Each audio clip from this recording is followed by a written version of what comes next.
သခင်အနာဂတဝင်ဒေသနာတော်မှာနောက်ပွင့်တော်မူမည်အရိမတိယပြတ်ဖျားလုံးမြာရာဇဂိုပြည်ရှင်ဗိမသာရဤမြည်တော်ရာဇဂိုပြည်ရှင်အဇာရတဤသာတော်အဇိတမြတ်ယဟန်ပါ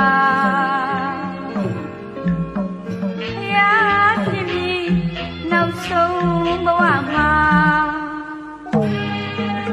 ဧတုမရီကြီးရှင်သင်္ခမင်းဒရာကြီးမြင်းဆရာချင်းအားဇနီးပါဓမ္မဝရီဝင်းပြတိုက်မှာတန်နေယူလာဣတိပဒနာသမင်းတော်မှာအရိမိတေယအလောင်းတော်ဖွာမြင်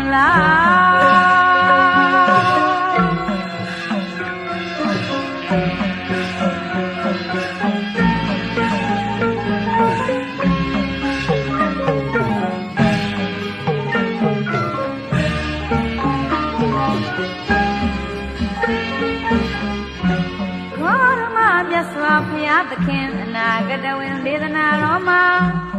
နောက်ပွင့်တော်မူမည်အရိမတိယမြတ်ဖျားလုံးလျာရာဇဂိုပြည်ရှင်ဗိမသာရဤညီတော်ရာဇဂိုပြည်ရှင်အဇာရတဤသာတော်အဇိတမြတ်ယဟန်ပါဖျားဖြစ်မည်နောက်ဆုံးဘဝမှာမရီကြီးရှင်သင်္ခမင်းသားကြီးမြင်းဆရာချင်းအားဇနီးပါဓမ္မဝရီဝင်းပြတိုက်မှာတန်နေယူလာ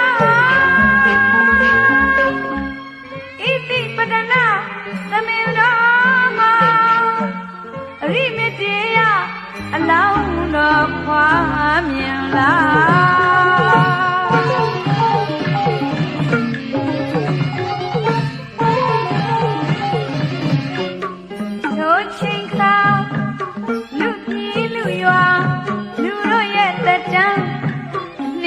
တောင်းပါမစွတ်မအမကြိုးမကန်း96ဝေဒနာကင်းကွာမတလုံးရေသဘူရီပါဒါဝရိသာရပင်သာမြလောင်းတော်ပြုခဲ့တဲ့ကုသိုလ်တွေဟာစုပေါင်းအကျိုးပေးမိတာ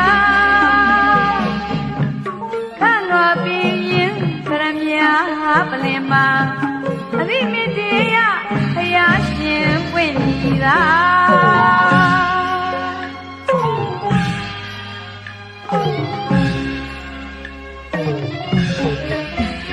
အရိမတေယမြတ်စွာပွင့်တော်မူတဲ့အခါ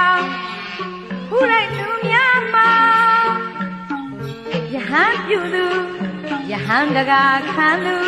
မိဘကိုလုံကျွေးသူငါးပါးသီလစောင့်ထိန်သူ